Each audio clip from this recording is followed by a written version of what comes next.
And the reason I mention that, because a number of the things that I'll be talking about today are reinforced by Mr. Edwards' lecture, specifically because, as I said, he served in law enforcement for Lawrence, Kansas, and he was on the counter sniper team. So he understands what it takes to be a sniper and to set up a sniping situation. So he goes into it in some detail to help us understand how what took place in Dealey Plaza occurred. And several, but he goes on. It's this lengthy, it's almost 3 hours, but it is valuable to hear. So after today, I would encourage you to take a listen to it there. Good. I think let's do that instead of watching our movie. Yeah. It is, he's fascinating. The other thing I want to note, and this again, I kind of comes back from partly our experience last week, but really my experience of teaching this particular class meeting, or last week's, my episode 4 to my in-person students. It's really shocking for people because they haven't heard this information before. I'm delivering a lot of information at once. And when we in a Zoom situation, there's a little distancing, but in person, I come on a little bit like a locomotive, and it's the students really respond to that, and I have to be careful because I recognize this is shocking, and it's hard to digest some of this. So I wanted to ask you: have any of you had any issues with, particularly last week, the first 3 episodes? I'm kind of laying down a thesis and LBJ's bio and his crimes. But last week we got into the real conspiracy against the president. And today we're going to go right into the killing. So it's really dark. So let me ask you, anybody have any issues so far? Okay. Well, I've found that I can't really have a short conversation with anybody else outside of this group because they're horrified, or I'm lying, or any other reaction that's because they haven't had all this background. So I'm actually stopped talking about it because that's my guidance. Particularly, I made a gag of going into Thanksgiving. You got to be careful, particularly going to these holiday parties, because nobody's walking around with this. This, I'm going to hold up this book now. This is the main source material. You have it on your syllabus and sources. It's by Philip Nelson, LBJ, mastermind of the JFK assassination. The majority of the information from this course is derived from this work, but what he's done, he's read and drawn from other works. The bibliography of this work is really amazing, and it kind of guides you about all that is out there of reputable work. So when this course is done, if you want to reinforce what you've experienced, pick this book up, go through it, you'll see how it resonates with what we've just had, and you can suggest it to others. As my guidance to you, turn the TV off and crack a book. You'd be surprised what you learn. The other book I want to mention to you, particularly today, it's not on the source list. I'll hold it up here. It's called Survivor's Guilt. And this is by Vincent Palmara. And Vincent, if you, and particularly Bob and Kathy, if you started getting recommendations from Facebook or YouTube, I should say, to listen to this, a lot of them will be coming from Vince Palmara. His entire focus is on the Secret Service. And my problem with this book is I read 2 pages of it and I want to throw it against the wall. I get so angry because of what he reveals about the failure, the intentional failure of the Secret Service for the president that day. But he, as I said, he's written a number of books, but this is the one that really established himself within the JFK research community. He's still very active. He has a website in which he has many other resources, but his particular focus is on Secret Service. So anyway, so when this course is done, you want to pursue, those are two excellent books right there. So, but Lori, I appreciate it. Watch yourself out there on the streets, girl. Anybody else have any questions? All right. Well, let's get going. Yeah, I have one more question. Okay, go ahead, Kathy. But not question, just observation. Does anyone have any problems with all of this? I think what this course has done for me, I do leave these courses, no offense, rather depressed and very skeptical of everything now that I hear in the news or read in the papers or anywhere. And just, I have, it has disillusioned me tremendously. And that's very sad. And I don't want to be disillusioned, but I'm afraid that's the result of this course for me. No offense. So Kathy, your depression aside, my work here is done. I can go. That's good. It is to strip away illusions. And that's what reading does. Reading strips away our illusions, particularly when we're reading something challenging, and it forces us to think about these things in a new way, because we're not getting this information through mainstream media. None of the, as I said, the programs that have been done on the assassination or the radio programs are touching on anything that we're getting here. But that tells you about the quality of the information that you're willing to go through right now.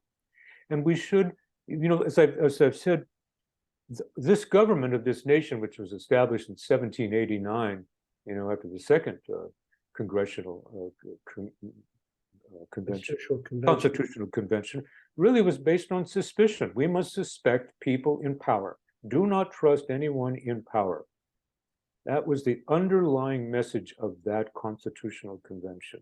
And we put in place a structure and processes to protect your ability to suspect government and to protect your personal privacy in the midst of that, so that you can protest and yet not have government invade or bring you to trial, bring you before the crown and suffer charges.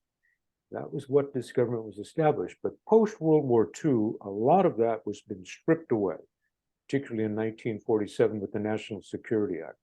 And our effort is to try and lay claim to the government that was initiated here. And suspicion and disillusion is the foundation of that. So you're on the right track, Kathy. Merry Christmas. My gift to you, baby. All right, everybody. Let me get down here. Share my screen. Oh, got to do something here to make that come alive.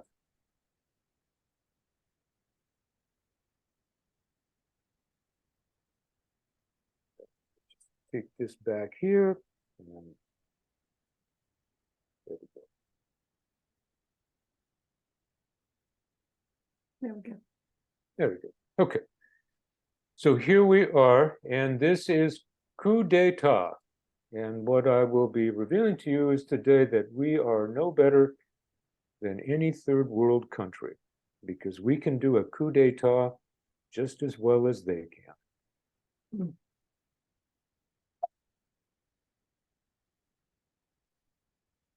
And it begins here, we'll begin here looking at the trip to Texas. And this is a photograph of the president on the morning of November 22nd. They had spent the night in El Paso. They first arrived in Houston, then they came into El Paso, spent the night there, and now they're on their way to Dallas. And it had been raining, as you can see from the photograph here, that our culprits here, LBJ, Connolly, wearing raincoats, and beside Connolly is Senator Ralph Yarborough. He is closely aligned with Kennedy. He's seen as the liberal or progressive senator from Texas at this time. And I love the photograph of the young woman in the far left over there. Look, what a delicious smile she has. She's had her hair done. She in the presence of JFK and the First Lady, but she's got that umbrella out because she's not going to mess that hair up. The other thing I point out is look at JFK in just his own personal style. It may be misting, it's not raining, but he is there without a raincoat, without a hat. He looks good and he wants to present the best image that he can, and he does. Well, as I began this course, I said I will present direct evidence to support the thesis. So here's my first part of direct evidence. I contend that LBJ's direct planning for the assassination begins as early as June 1963. And that evidence is this. JFK had been making wasn't a campaign swing, but it clearly was a political swing through some mountain states at that time, and Colorado, Utah, and the like, and he dropped down to El Paso to finish off this swing through the West. And he was staying overnight at this hotel that you are seeing here, Hotel Cortez. And LBJ and Connolly both cornered him in his room. He was just staying there one night. And the two of them pressured JFK to return to Texas in the fall when his re-election campaign would begin officially. Now, JFK argued that this was unnecessary. I'm making many stops in this region. I don't need to come back here. But both Connolly and JFK are stressing, listen, we've got a problem with the Democratic Party in Texas, and it has to do between us and Ralph Yarborough. Yarborough, as I mentioned, represented I'll call it the liberal side of the Democratic Party, and both Johnson and Connolly represented the conservative side. We've got a big problem here, and you got to come back and resolve. Well, the issue is really that Connolly and Johnson were the ones making this problem and stirring it up. But that was not winning JFK over. So they had to try one more tactic. And they said, well, you know, there is the problem with Congressman Albert Thomas. You know, he's had cancer and he's thinking about stepping down from Congress, not running again. And he sits on a very important committee. He's the head of this committee that's funding, Mr. President, one of your pet projects. Now, that pet project that Albert Thomas is funding is the space program. And JFK responded to that. Okay, I'll come back and I'll show some love to Albert Thomas. So, because Albert Thomas was already starting to cut money going into this program. But we'll get back to Albert Thomas. I'm not going to let him get away scot-free. Well, coincidentally, at this same time, Lee Harvey Oswald, and this is the Harvey Oswald, he received instructions to leave Dallas and resettle in New Orleans. We covered a little bit of this last week. And the aim here is that he needs to take on a new role, that of being a Castro supporter. In 1959, he played the role of a defector, in which he was being a supporter of the communist government in Moscow. Well, now we want him to seem like a supporter of the communist government in Havana. Now, Oswald doesn't know the purpose of this, but he is being designated the patsy, and he's got to look like one. In the intelligence and in the military community, he is being sheep-dipped. They're putting him in a bath of water that's going to make him go from black to white, or vice versa. And this is one of the flyers that I mentioned last week, that Oswald, once he lands in New Orleans, that he will be passing out. When he lands there, and last week I mentioned, he's going to be connected to, not communists, but actually to virulent anti-communists, David Ferry, Clay Shaw, and I can't think of Bannister's first name, the former FBI agent. And they're getting him a job when he's in New Orleans. But among the things that he does is that he is contacting the New York branch, the main office of this organization known as Fair Play for Cuba Committee. And he says, I want to open up a New Orleans branch. And they said, forget about it. There's nobody down there that's going to support this. And he said, well, I'll support it. So I'll open it. And even if I'm the only member, which he was. So Oswald, once he gets there, quickly takes on the playing of this role. And I love this thing here. Free literature, free lectures. Should put down there, we'll have free beignet and coffee. And then they'll show up, huh?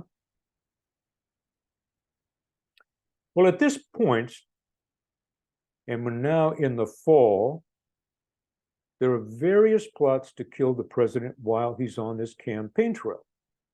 In addition to Dallas, there are at least 3 other cities where plots are in process that we know of. These we definitely know of. One was Chicago on November 2nd. Another was Tampa, November 18th. And then Miami on November 19th. Now, the Chicago plot closely resembled Dallas. That is high-rise buildings with the motorcade slowing through a turn, and it had its own patsy. This gentleman you see in the upper image here, Thomas Arthur Valley. Now, I'll talk a little bit about that in just a moment, but before I do, the plot in Tampa also resembled Dallas in the same thing of tall buildings, slow turn, and a patsy. And the patsy in Tampa was this gentleman here, Gilberto Policarpo Lopez. Now, briefly, because I can go off here and I'm going to take too much time, I don't want to do it. The plot in Chicago was thwarted because the gunmen who came into Chicago were staying at a rooming house, and the landlady of this rooming house, when they weren't there, looked into their room and saw 3 high-powered rifles with scopes on them laying on the bed. She contacted the police, and they immediately, the Chicago police, began to tail these individuals. Separately, another police officer came into acquaintanceship with Thomas Arthur Valley, who was making these outrageous claims in public. I hate the president and I'm going to kill the president. And this guy, this officer turned to him and said, you shouldn't be saying these things because it's just going to get you in trouble. But they began to tail Chicago police, that is, Arthur Thomas Valley. Now, they didn't arrest these guys. They just tailed them. But word of these plot got back through the Chicago branch of the Secret Service to DC, and on the day of the event, now JFK, here's what the event was. JFK was going to fly from DC into Chicago to watch a football game at Soldier Field. But just before he's about to get on the plane, word goes out, the president has the flu and we're going to cancel. So he never goes to Chicago. And it's only then that the police move in and they arrest Thomas Arthur Valley. And while they arrest 2 of the gunmen, the others get away, and then they eventually will release those that they've arrested. And in time, Chicago police will destroy their records of this ever having happened. In Tampa, it's a very different story because Kennedy did indeed come in, but Tampa had a very strong response to trying to protect the president.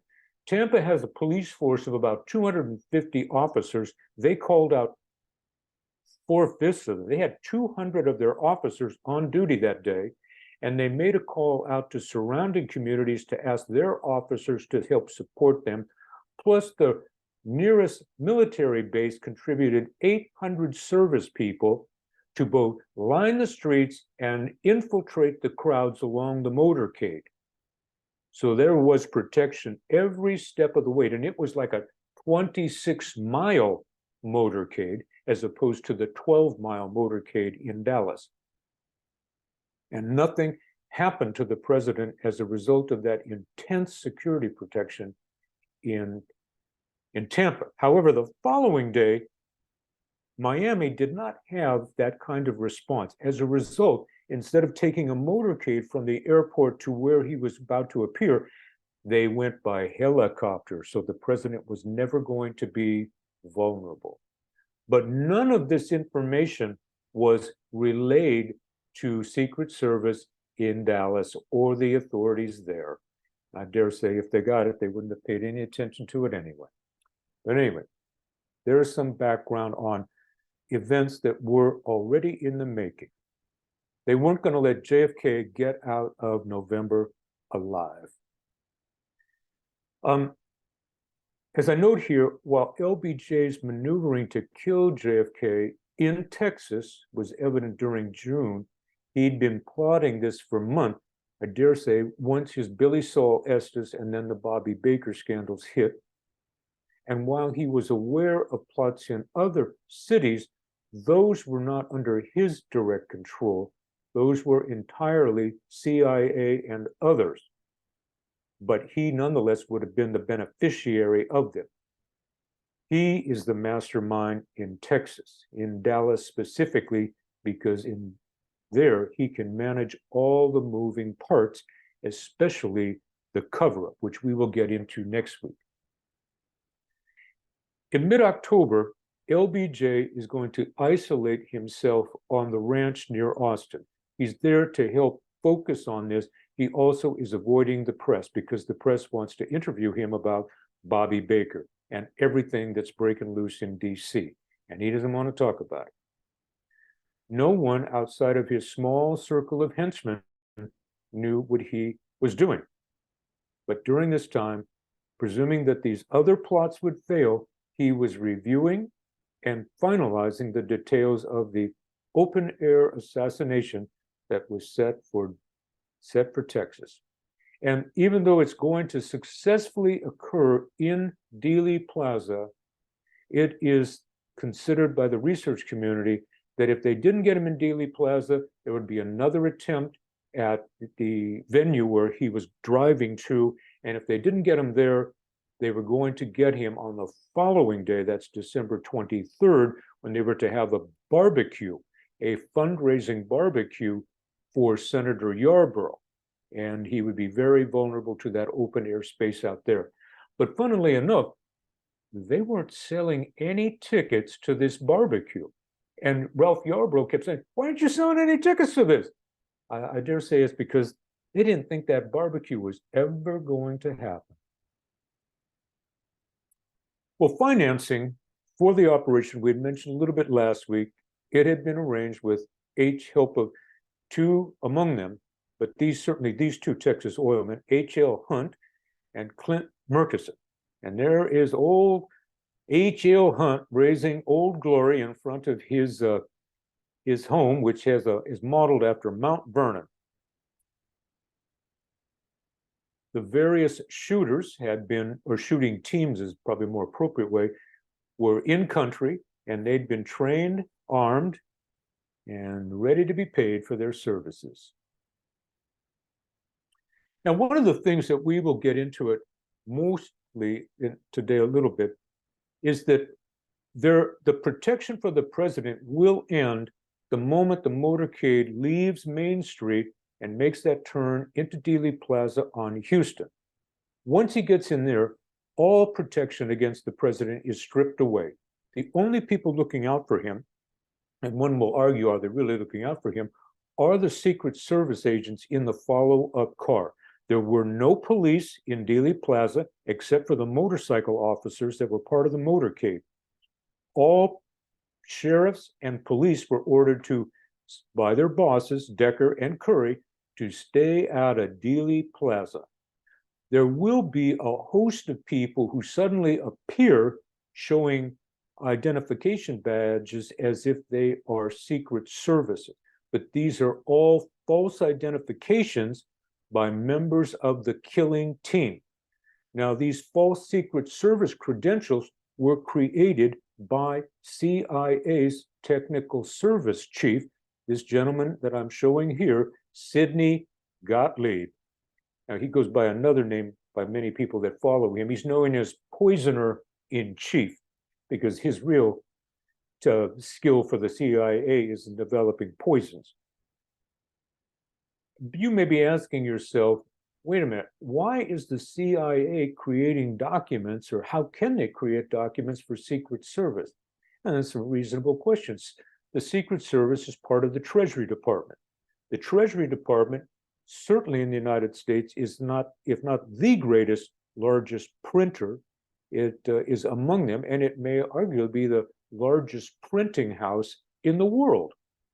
Why couldn't the Treasury, which prints our money, print the credentials for their agents? But no, that task was left to CIA.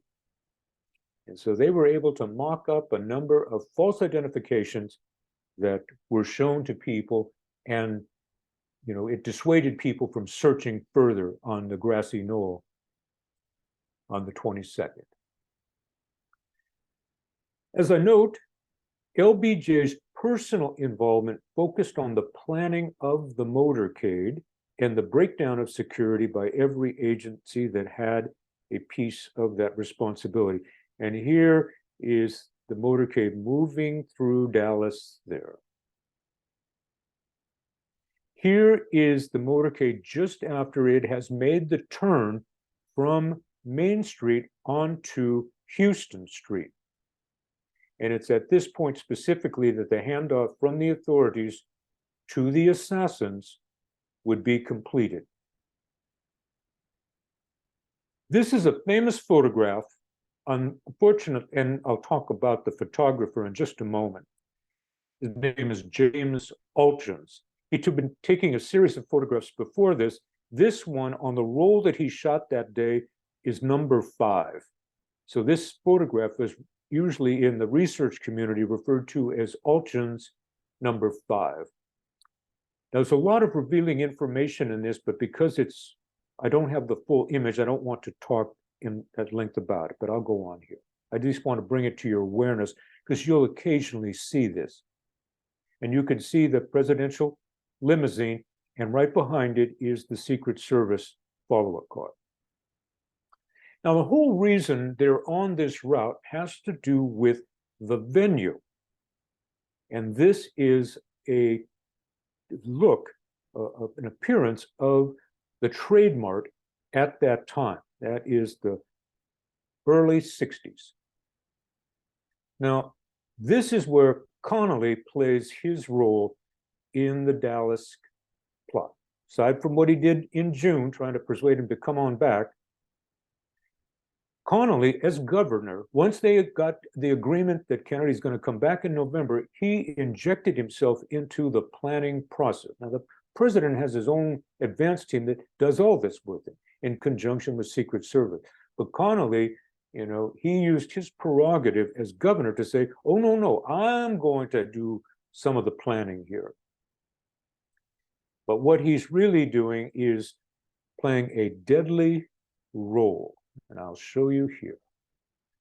The venue for the Dallas appearance, because Kennedy's arriving at Love Field, taking the motorcade, and he's coming to a venue for a luncheon where he's going to be giving a political speech, and they'll be raising money for the Texas party. And there'll be like 1,200 people waiting for lunch at this event. But the choice of this venue will be further evidence of both LBJ's and Connolly's direct complicity. And I'll show you how. Initially, it was the women's building on the fairgrounds that was selected for this event. for a number of reasons. It had a larger capacity, so it get more people in there, more bodies, more money, and it was more easily secured, as it had only 3 entrances. And one of those entrances, they could drive the motorcade straight in, and they could offload inside the building. So it was easy to protect. Connolly, in his self-appointed role as advance man, insisted, oh, no, no, no, we've got to be at the trademark, this new contemporary building. Well, the trademark was never considered by the president's staff because, one, it had a smaller capacity. It had multiple entrances, more than 20 entrances. So they would have to have a Secret Service agent at every one of those potential entrances. And the extensive catwalk within the interior made it an assassin's dream. And you can look from this image right here, just what I'm talking about. It was just a security nightmare. Connolly, however, insisted on the trademark. And why? Because it would dictate a route that would take the motorcade through the dogleg of Dealey Plaza, whereas the women's building dictated another route that would have avoided the kill zone. And that's what it's all about. The women's building, as I noted, was the designated venue for the Dallas event until November 7th. And at that point, Connolly interjected himself into the planning and insisted on the trademark. This gentleman who you see with the president here is Jerry Bruno. He's the president's on-the-scene advancement. He'd been very experienced with JFK during his administration. And with the support of the Secret Service, the moment they heard that suggestion from Connolly, they nixed that proposal. But guess what? Connolly persisted. So much so that he said, well, let's just make a phone call and find out. And with Bruno standing in front of him, Connolly gets on the phone, ostensibly to call Kenny O'Donnell, one of JFK's 2 advisors in DC, and he lays out his case and says, we got approval for the trademark. How do you like that? And he hangs up the phone. But in fact, that phone call never took place. When Bruno got back to DC after Dallas, he checked the phone logs in the White House. It never happened. Connolly, the actor, pretended to speak with O'Donnell in order to carry out another part of his direct involvement with the plot. How about that? Furthermore, Connolly overruled the Secret Service staff's objection. How well? By just calling up the agency's chief, Jim Rowley, and getting Rowley to give the order down below, make it happen. So they quashed all of their concerns. Thank you, Governor Connolly. Now, he's gone down in history as being a martyr, the martyr who survived the shooting. But in fact, he's got blood all over his hands. And here's where we'll see how LBJ's effort with the Secret Service will strip all protection away from the president. Now, this is an interesting photograph here because it shows you this is from the motorcade as it's moving down Main Street. And you can see the numbers of people. There were people stacked 12 to 15 deep on either side of the sidewalk here, of the avenue. And look how close they were able to get to the presidential limousine. They just wanted to reach out and touch the president and the first lady. There was so much in support of him there. Nothing happened along Main Street, despite this proximity and the closeness to the crowd. As noted, the key to LBJ's plan concerned orders to the police and the sheriff's department. These are culprits in the killing, because they would end their protection once the motorcade left Main Street and entered Dealey Plaza. How that happened is LBJ instructed Rowley, head of Secret Service, the gentleman in the middle there, to make this happen. And they just passed on Johnson's orders to Jesse Curry, chief of police, he's the lower photograph, and Bill Decker, he's the sheriff up above, ordered all their men to stand down. Dealey Plaza had been selected by CIA as the crime scene, the killing zone, since they recognized it was ideal for multiple shooting teams. The tall buildings, the overpass, the fencing at the grassy knoll, all of it made the best location for a triangulated kill zone. Their selection of this zigzag turn, shown in green right here, the hairpin turn onto Elm, ensured that the motorcade would be going very slow. Standard protocol for a presidential motorcade is to go no less than 40 miles an hour. The driver of the vehicle will reduce the speed down to 10, 12 miles an hour when they're coming along Elm Street here. All of this was recognized 4 days earlier by Secret Service agents as they made a dry run through the motorcade with Chief Curry. And one of the agents noted, "Hell, we'll be sitting ducks." And everybody, including Chief Curry here, just said, "Yeah, that's the way it is." And they just shrugged. To enhance LBJ's minimal protection of the motorcade, the number of motorcycle escorts would be reduced, and legitimate Secret Service agents would be kept off the presidential limousine. We'll get to that in a moment here. Instead, all of the Secret Service, and this is the only protection the president has, you can see in this photograph here, is in the Queen Mary. That's the vehicle behind there. It's that Cadillac from the Eisenhower era. Now, this image that I'm showing here is another one of James Alton's photographs. This one is referred to as Alton's number 6.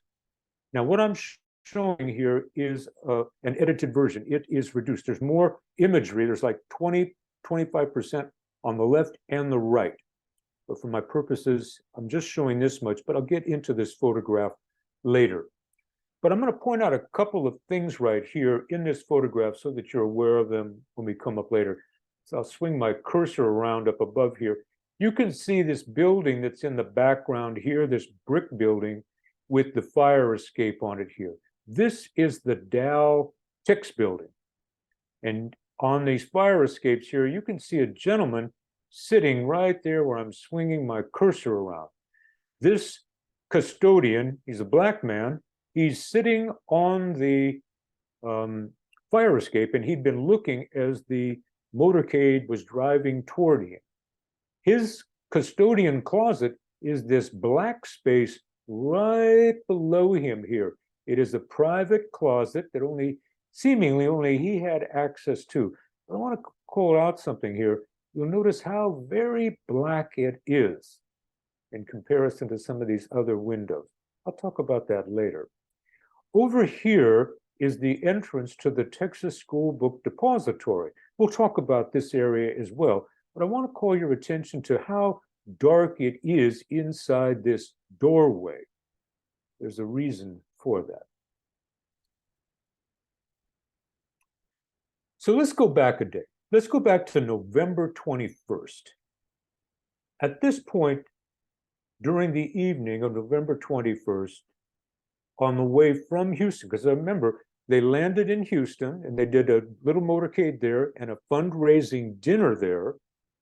And then they left for Houston and they landed in Fort Worth on the 21st. And here is LBJ. He's going out pressing the flesh with people who've come out to meet both the president and the vice president. At this point, LBJ undoubtedly knew that the plan was on autopilot. Everything was in place, the operatives, the tools, the tactical plans.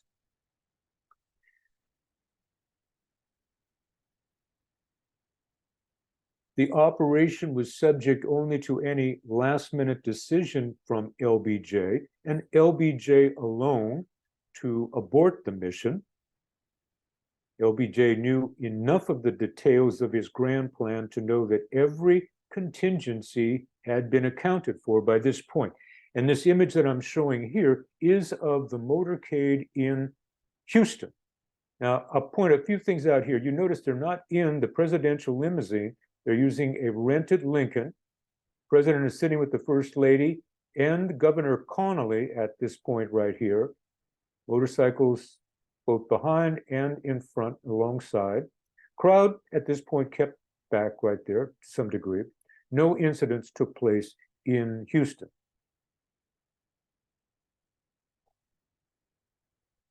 This is a photograph from Houston right here that I wanted to show. And the reason that they're in Houston, actually, no, this one is from the following day. There's another one I want to show you.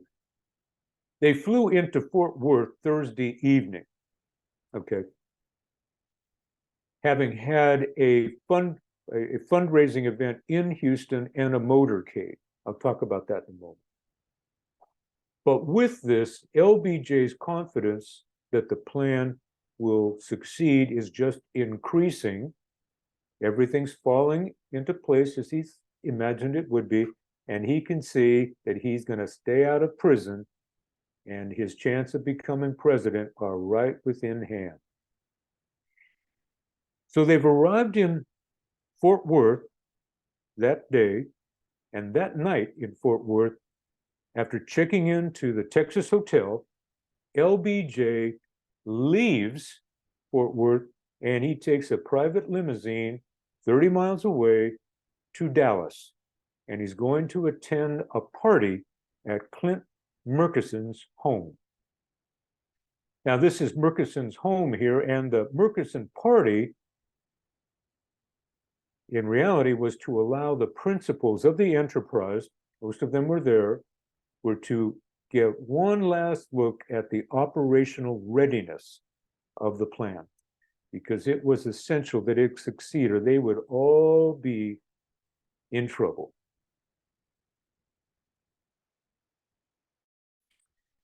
Now, the ostensible reason for this party was to be a birthday celebration for J. Edgar Hoover. J. Edgar Hoover flew in that afternoon from DC, and he was going to be celebrated by all these people surrounding LBJ, but also some random guests who happened to be in town, including former Vice President Richard Nixon, who had come in to speak to a bottlers event. Coca-Cola was doing an event and Nixon was speaking to him, so they said, hey, let's get Nixon over here to this party. Now, their presence of Nixon and a few others were a veil to hide the real intent of this meeting if word of it ever leaked out. All of these random guests had personal or political connections to the principal, so it could all be explained away. But it's only when the most important of these principles, particularly LBJ, the one most critical to its success, was present, would they separate themselves from everybody else, and they would meet in executive session. Now I want to introduce you to this lovely lady here, Madeline Brown. Now, I don't know if any of you are familiar with Miss Brown here. She had been LBJ's longtime mistress. Now, LBJ, he went through dozens, if not hundreds, of women. But his longtime mistress, and I'm talking decades long, was this lovely lady here, Madeline Brown. In fact, she had a child by LBJ, and that is LBJ's son with her. His name is Robert. Now, LBJ would never officially claim this son, and Lady Bird and their daughters will never access this young man here. But we'll get to that in a moment. She's at this party at Clint Murchison. She hobnobbed with these people all the time. And she recalled a key moment of this party. Tension filled the room on LBJ's arrival. The group immediately went behind closed doors. But a short time later, Lyndon, anxious and red-faced, reappeared. I know how secretly he operated, therefore I said nothing, not even that I was happy to see him. Squeezing my hand so hard, felt like crushed from the pressure, he spoke with a grating whisper, a quiet growl, into my ear, not a love message, but one I'll always remember. After tomorrow, those goddamn Kennedys will never embarrass me again. And that's not a threat, that's a promise. In today's show notes, I will include a lengthy interview with Madeline Brown when she recounts this party, as well as her relationship with LBJ and trying to win support from his family for her son. It's a fascinating interview, and I'll let you judge for yourself her veracity. Okay, so while all those boys are over there in Dallas for this party, the Secret Service agents, they want to have a little fun too. And so they're going to go to a little nightlife in Fort Worth known as the Cellar. Now, I don't know if any of you know about the Cellar, but you will in just a moment here. So as I said, while LBJ were celebrating Hoover's birthday at Clint Murchison's, the Secret Service detail were enjoying a night out on the town in Fort Worth. Now, it's notable that 11 members of the president's security team had recently transferred off the prestigious detail. So some of those who were celebrating this night are replacements. Now, there's one key replacement here. The president had a long-term and trusted driver of his vehicle, but he died suddenly 2 weeks before this. A man in very good health. He was offered the ability to take a few days R&R up at Camp David, and suddenly he dies of a heart attack.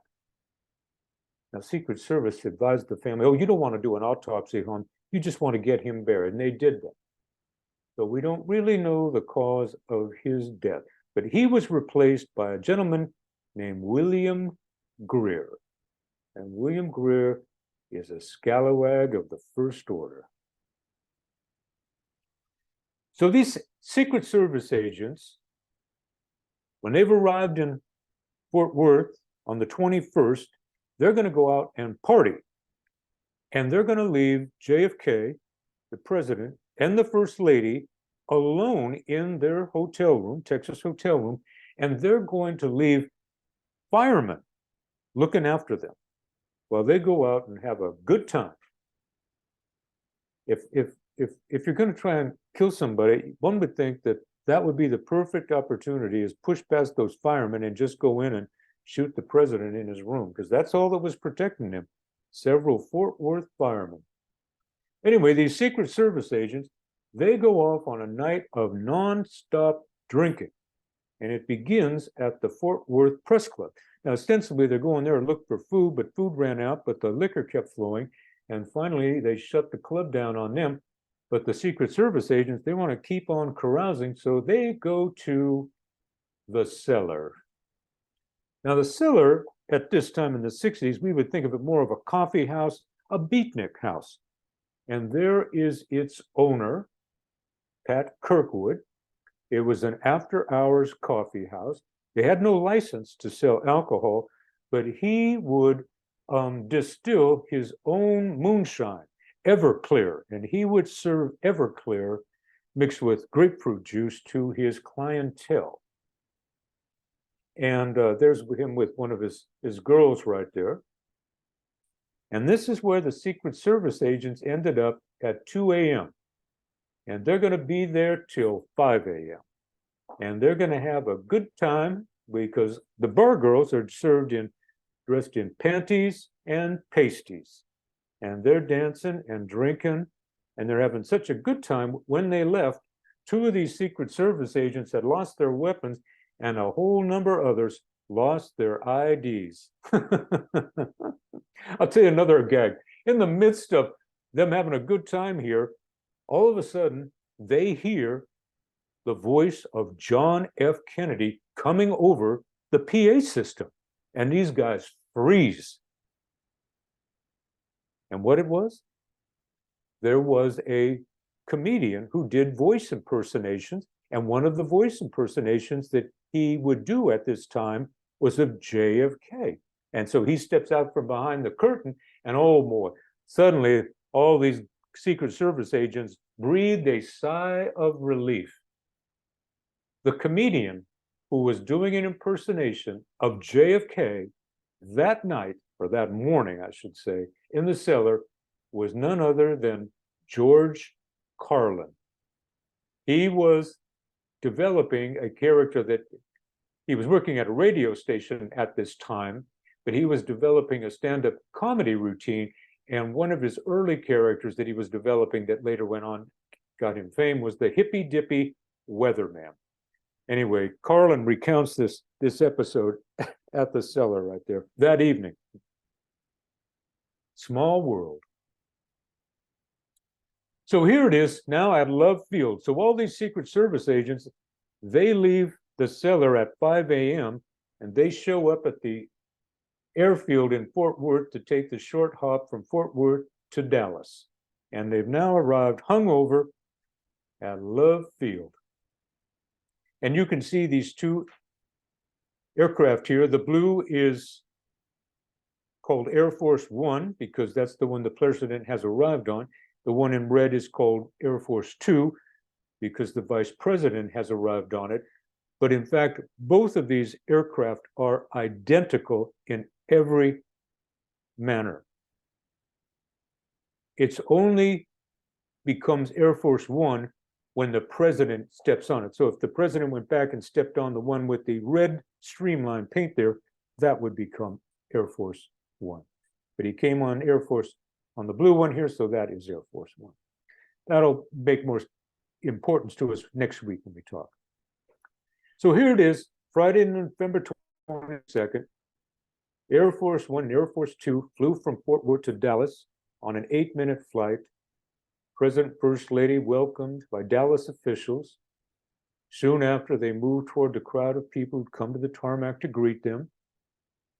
And as this was occurring, the formation of the motorcade began to take shape.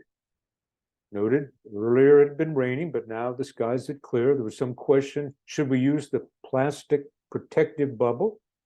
And on the Lincoln right there. And the decision was made, no, we won't put it on. And Bill Moyers, you'll know Bill Moyers, assistant to LBJ at this time, he claims that he shouted to the Secret Service agents to get that goddamn bubble off there unless it's pouring rain.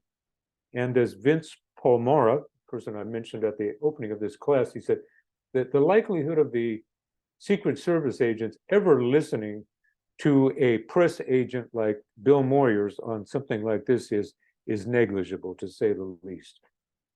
But Bill Moyers has never written his autobiography and about the events in Dallas.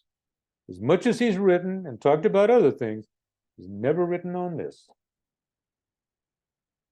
At any rate, as the motorcade is forming up, and a couple of things I want to point out, in most motorcades, the presidential limousine would be either number 6 or number 7 in the lineup.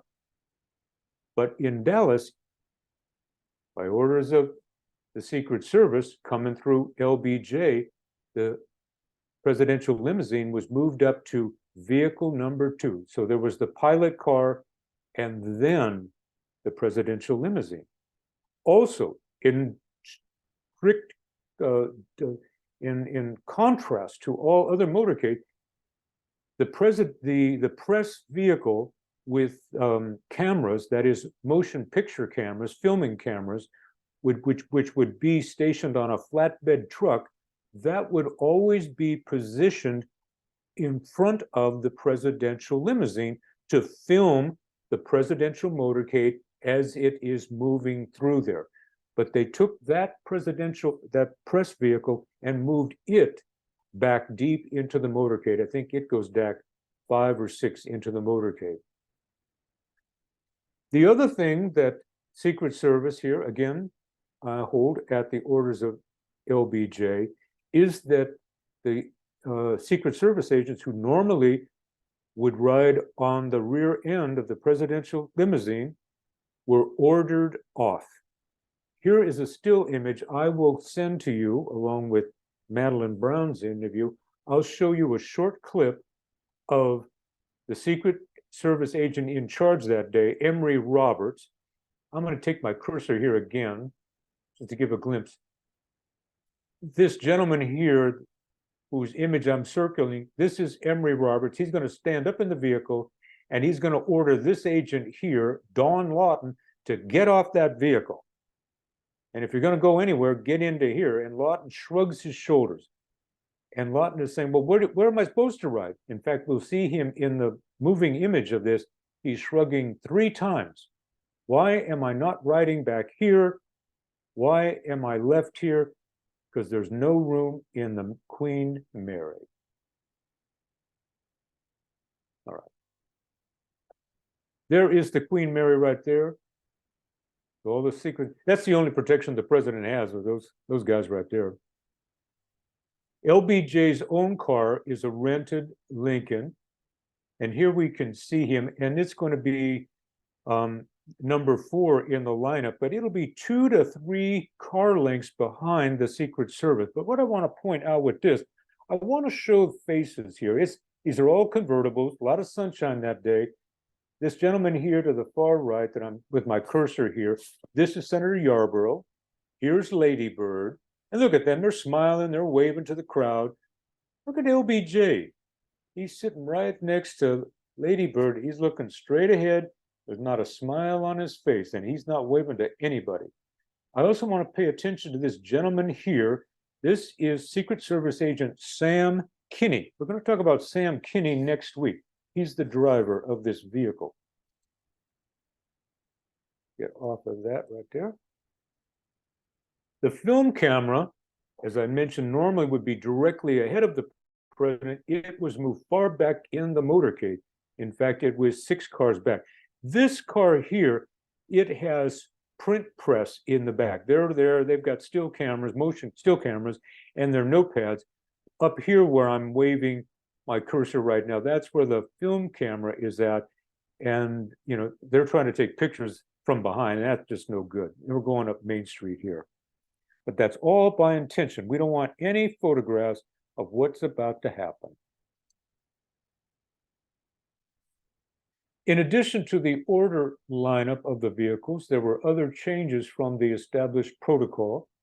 Instead of 12 to 16 motorcycle policemen surrounding the presidential limousine, the number was reduced to 4, and these 4 were ordered to stay behind the rear wheels of the vehicle rather than surrounding it.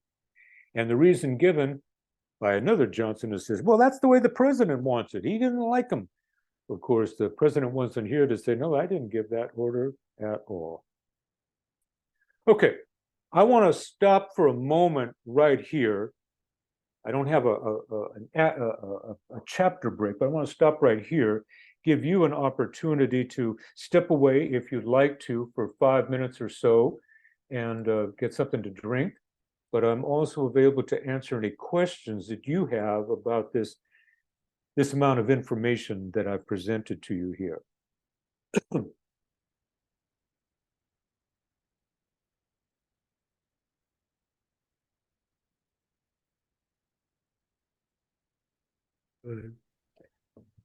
John, I have a question regarding these other plots that were thought about for Chicago and Tampa and Miami. Tampa and Miami. Mhm. Was LBJ involved in those as well? No, he's aware of them, I think. I don't know, but I think he's aware. I think those are entirely CIA and military operations. LBJ's, his whole focus is on Texas because he's focused on the aftermath, the cover-up. and he can't control that from in Florida.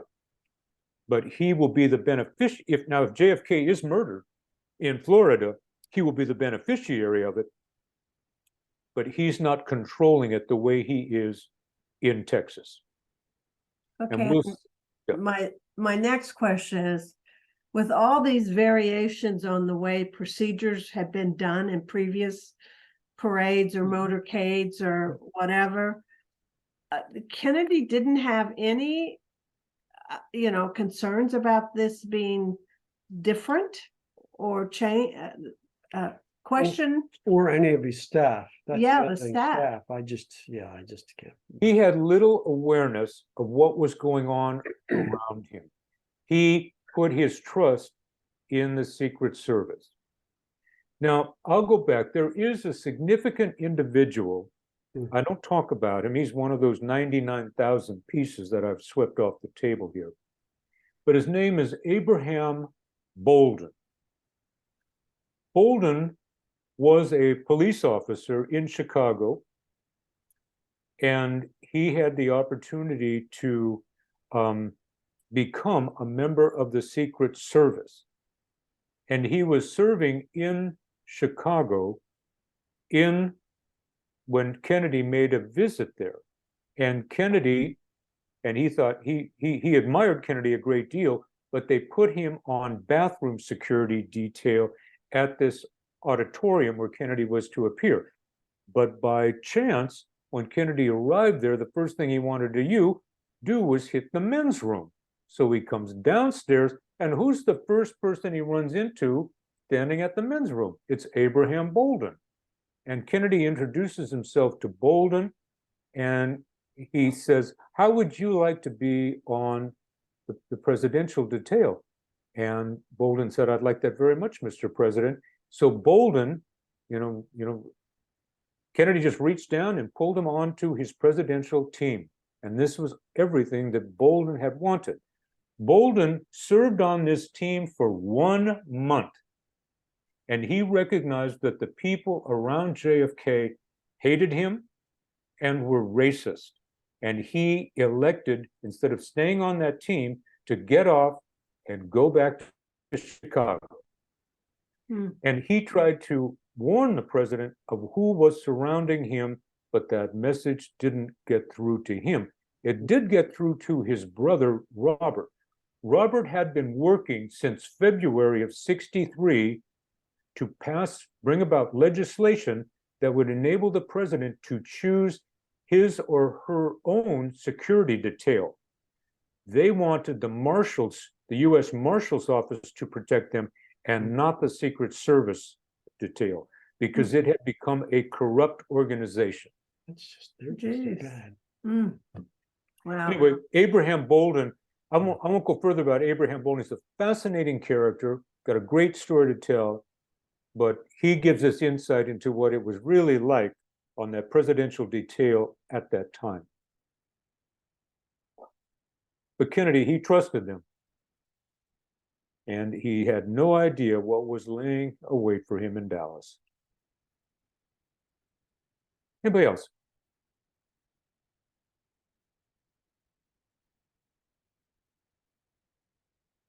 How about you, Lori? Or did you go away for something? All right. Oh, this is Becky. Hey, Becky. I'd like to, yes. In all of his writing, did Bill Moyer ever talk about LBJ and what he thought of him? Not the way we're talking about him. Yeah. Okay. He really avoids this because it's a I would say it's a black mark on his reputation. Yes, I would too. He served the master, the mastermind. Yeah. But there you are. Who else? Who's in the room here? Butch, how about you? Anything from you today, brother? Just unmute. Yeah, I think, can you hear me now? Yeah, I can hear you now. Okay, I'm still I'm still struggling with who's for them and who's against them. I understand the CIA, they got a lot of black ops going. And I understand LBJ because I read all those books and I know what a son of a gun he was. But I'm really struggling with the military part of this conspiracy, not because I was in the military, but because, you know, we're fresh off a world war where there's a lot of patriotism and a lot of belief in the Constitution. We're only 18 years away from that war. So everybody that's in the higher ups of the military fought for something larger than themselves. It's just beyond me to think that they would sacrifice the president of the United States so that they could win the Cold War. It's just too much of a stretch for me. Well, Butch, I mentioned that's you raise a real good point. A lot of the people who you have in mind have moved on. And it is the junior officers who served under them as majors, captains, majors, and colonels. They've all come up into these positions of leadership now. And while they served in World War II, they were not the warriors of World War II, the leadership in World War II. They're gone. And we have these junior officers that have come into this hierarchy. And what they understand is that the economy of the United States benefits from being in a state of war against an opponent. And I've mentioned this book before, I'll mention it again. It is by L. Fletcher Prouty, and it has to do with JFK and the CIA. I think the title is JFK, and the subtitle is CIA, LBJ, and the plot to assassinate JFK.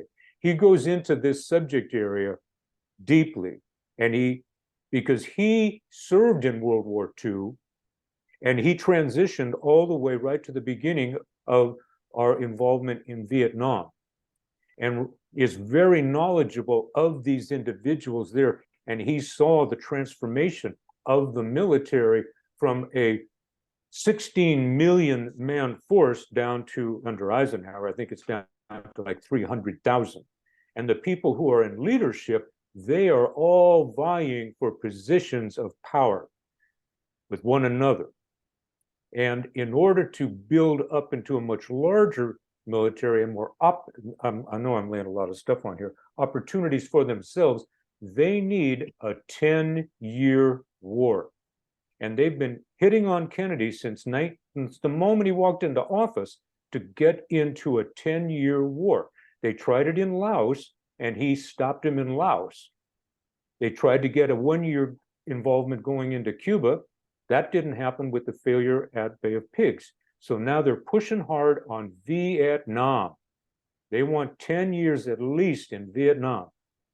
And he's not going to give that to them because he's just issued NSAM 263. He said, we'll give them money, we'll give them material, we'll give them training, but we're not going to put combat troops into Vietnam. And the military and the Joint Chiefs of Staff specifically are not ready to support that. They want that 10-year war. So the Joint Chiefs of the timing isn't working out here. The Joint Chiefs of Staff are all flag officers, general flag. So they've got to have 40 years in.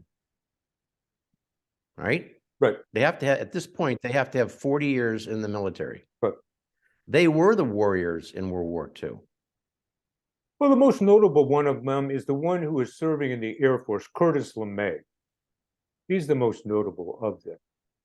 Well, yeah, he's an outlier. He was pretty what's the word? Hawkish.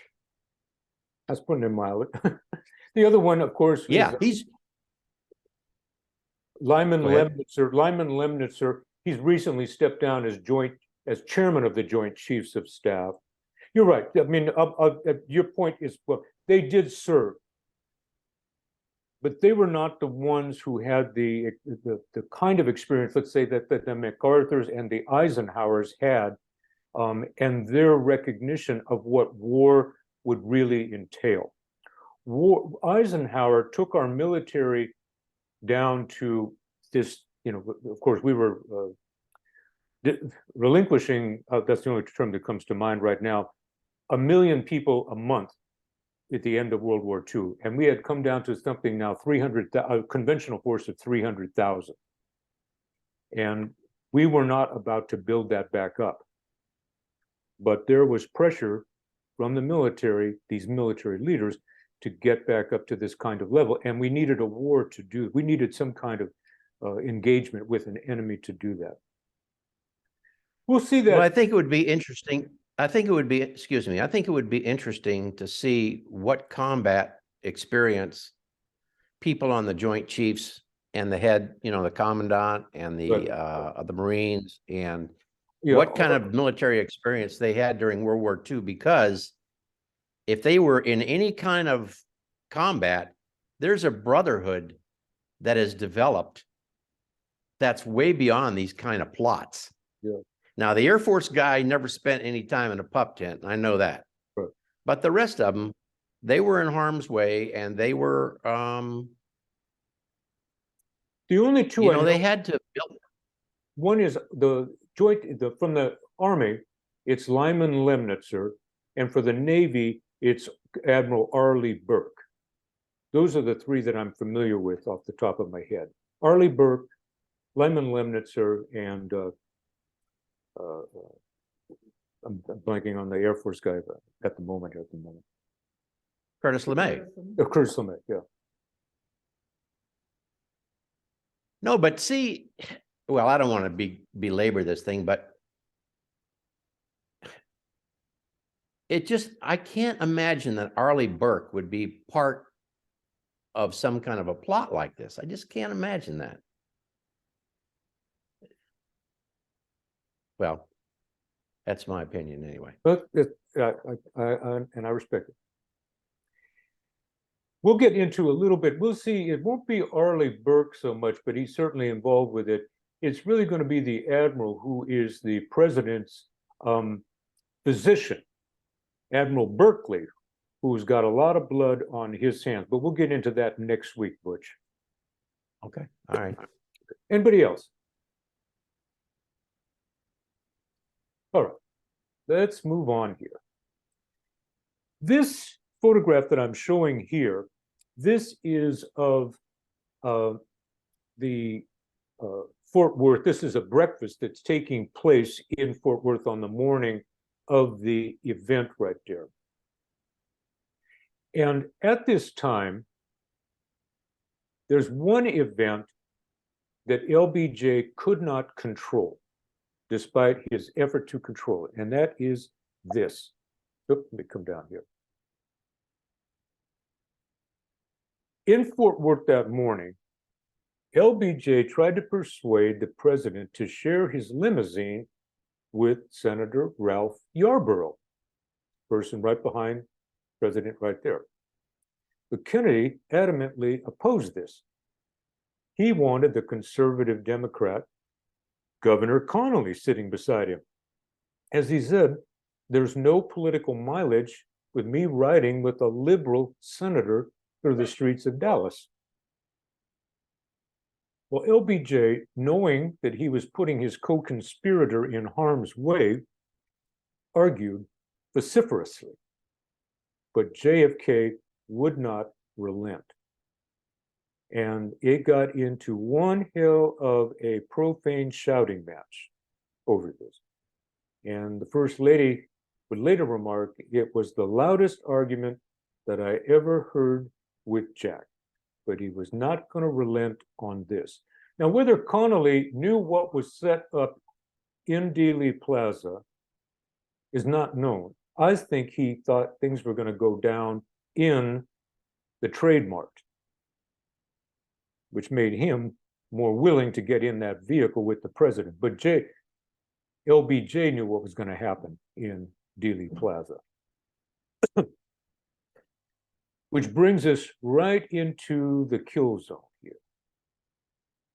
And well, again, I'll refer back to, if you get a chance, look back at last week's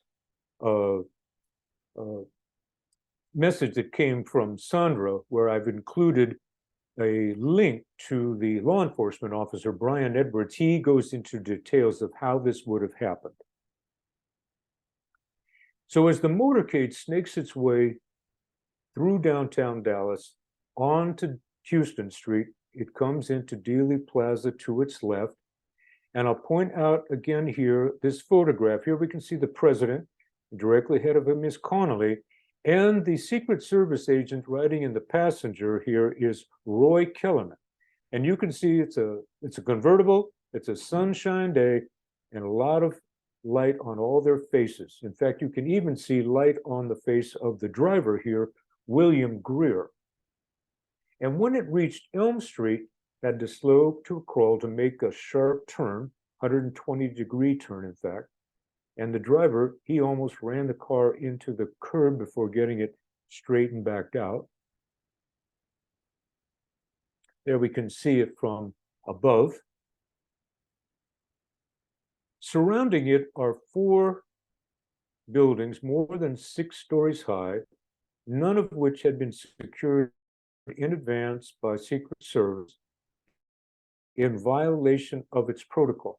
And this standard protocol was not something new. It goes back to the administration of Franklin Roosevelt, somebody else who wasn't well liked by the powers that be.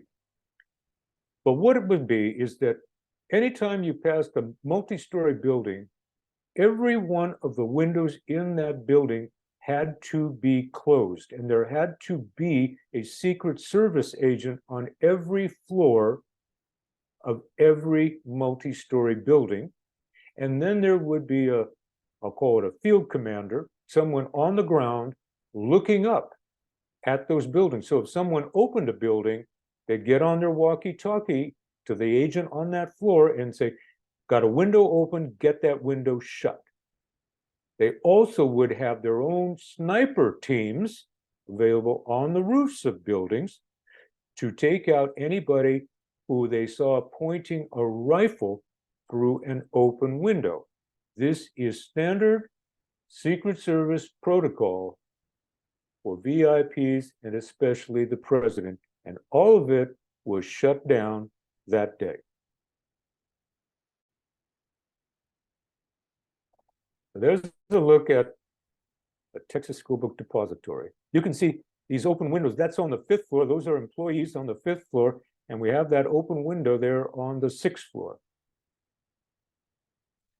What I'm going to begin to show you here are a series of composite imagery that are drawn from the Zapruder film. Zapruder film is the 8mm film that was shot by Abraham Zapruder.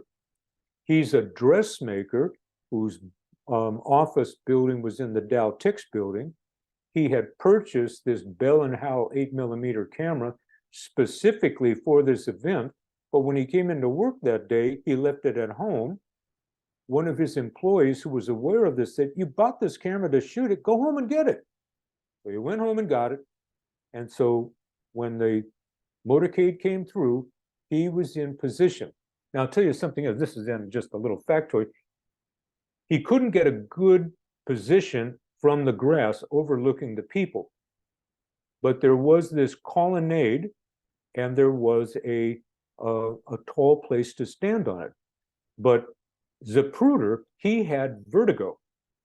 But his employee said, "Listen, I'll get up there with you, and I'll hold you steady." So Zapruder, and he'd tried his camera out at home on this film that he had. He'd done some shooting some home of his family, and his second time of using it is November 22nd. And he's got his secretary or one of his employees holding him steady as he's panning along as the motorcade goes in front of him here. So that's just a little backstory on the Zapruder film.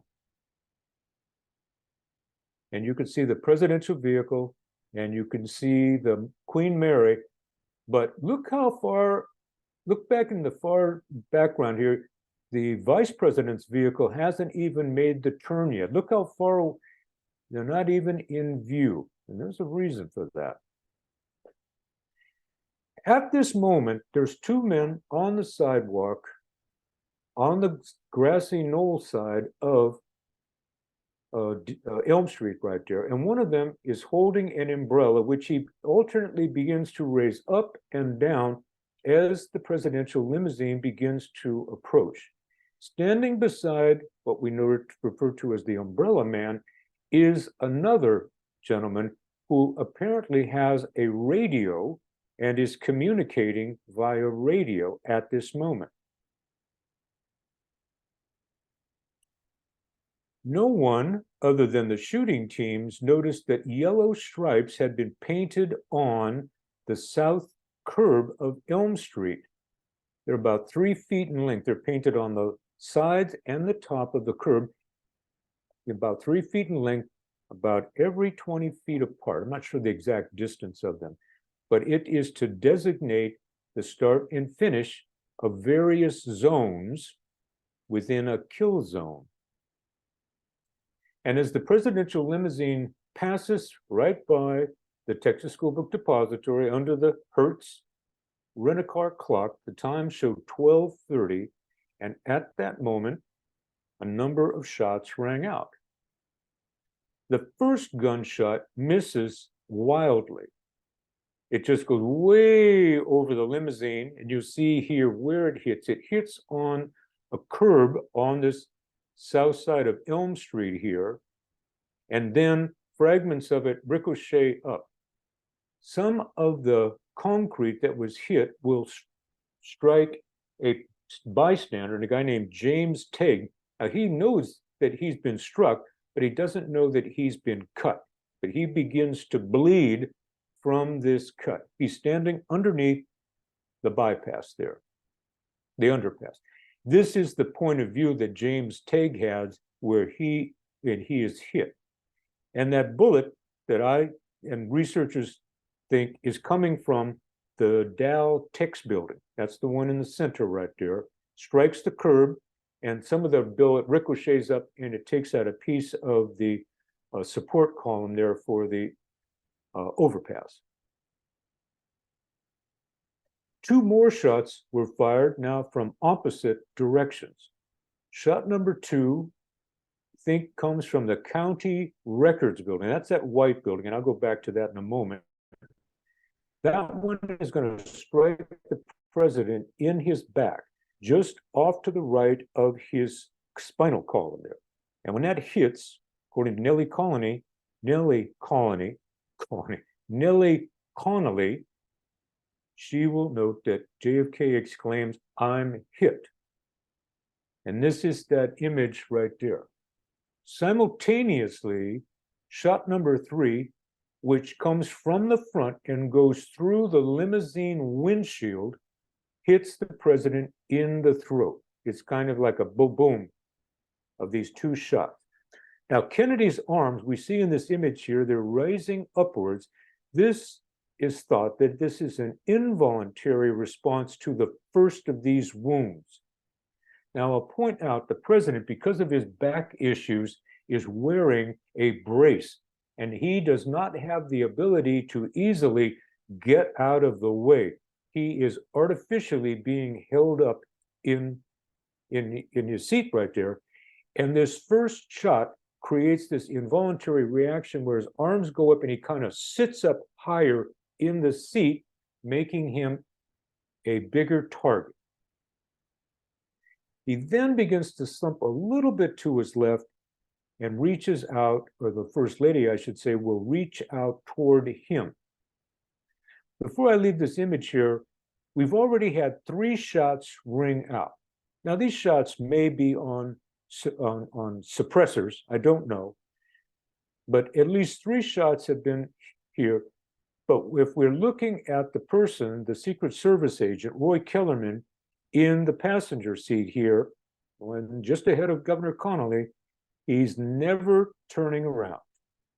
He's looking straight forward, as opposed to what his duty is to get that vehicle out of there and for him to get up out and cover the president.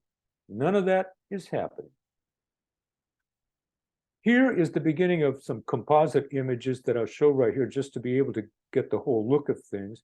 We can see the president hit, Connolly not hit yet, and Kellerman looking toward the grassy knoll. We can see the first lady, she is looking directly toward her husband. We can see the motorcycle officers, they're looking directly toward the president. They can see that something has happened. Connolly, in this shot here, has turned to his right to see what has happened. And the president now slumped over toward the first lady, and she is holding his left arm with her left arm. I'm going to go into a black and white image here. This is taken by an Associated Press photographer, and it's always referred to as the highest quality still image from the events that day. It's by James Altgens. And this is not the full image. This is the image where it's cropped. I'll show it later where we'll see it more in its full image here. But I want to point a few things out while I have it at this moment. If you look in the rear background here to the right, you'll see a dark building with the fire escape there. I'm going to use my cursor. I'll bring my cursor up here into the white so that we can see. There's my cursor. I'm going to bring it down here to the fire escape. There is an employee of the Dow Tex building. It's a custodian. He is sitting on the fire escape, and he positioned himself there to look at the motorcade as it came toward him on Houston Street. Right below him, you'll see here an open window. This is a custodian's closet. You'll notice that this area is very dark. I'll talk about that in a moment, but I want to call your attention to it now. Right here is the entrance to the Texas School Book Depository, and we'll talk about this in detail in a moment, but I want you to notice how dark it is within the entrance to the Texas School Book Depository. But let's go on here for a moment. The number 4 shot, also coming from behind, misses JFK, but this one will hit Connolly. In contrast to the Warren Commissions that they came through Kennedy's back, comes out his neck, makes a right turn, hits Connolly, makes a left turn, hits Connolly in his right wrist and left knee.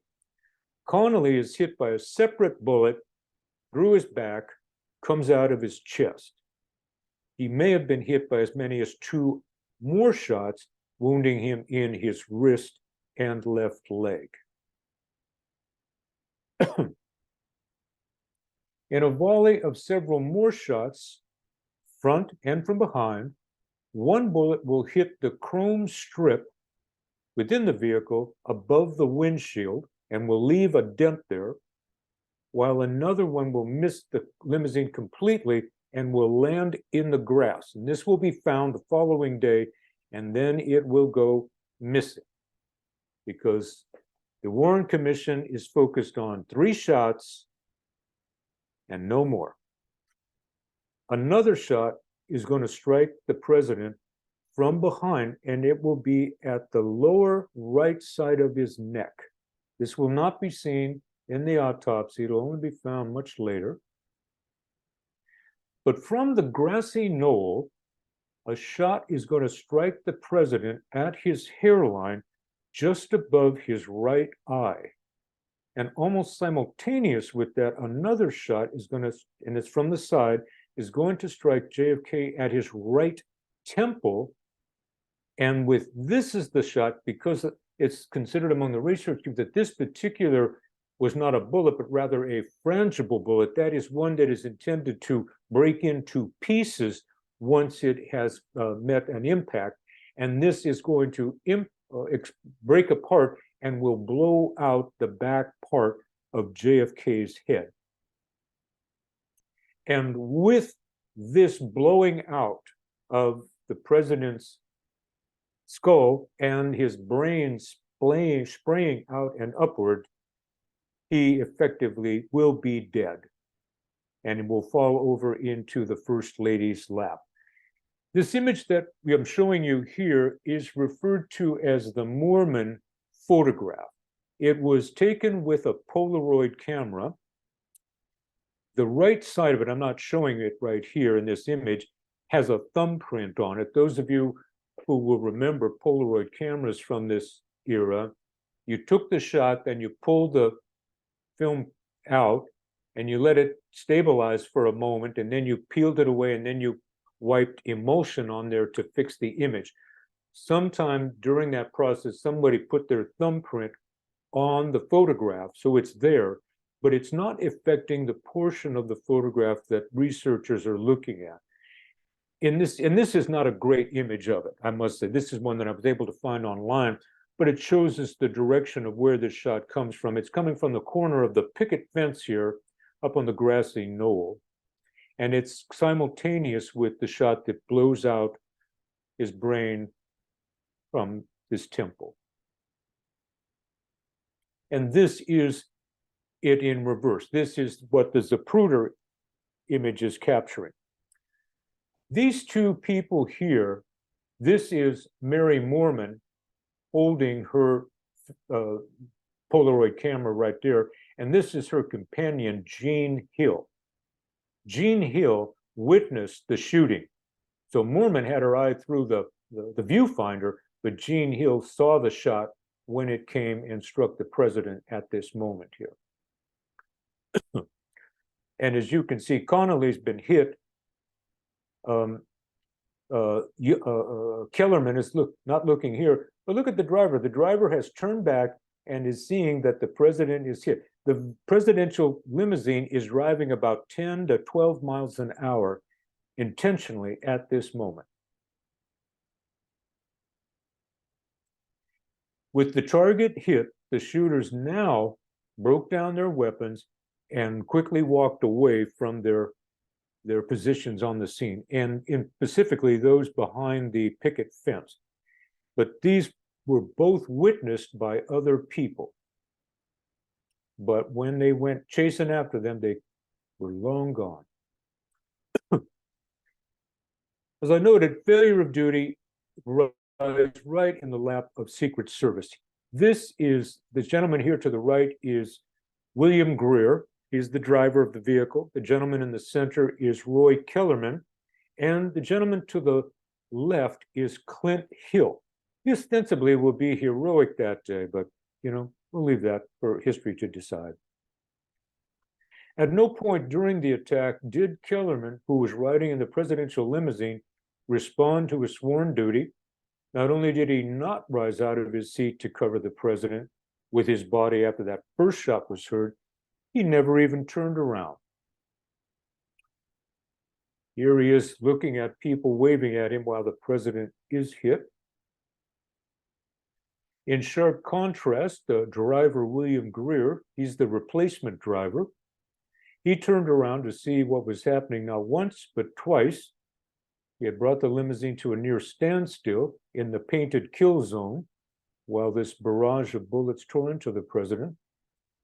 Only after visually confirming the fatal headshots did Greer floor the accelerator and speed out of the kill zone. And there they take off there. There's Clint Hill, I should say.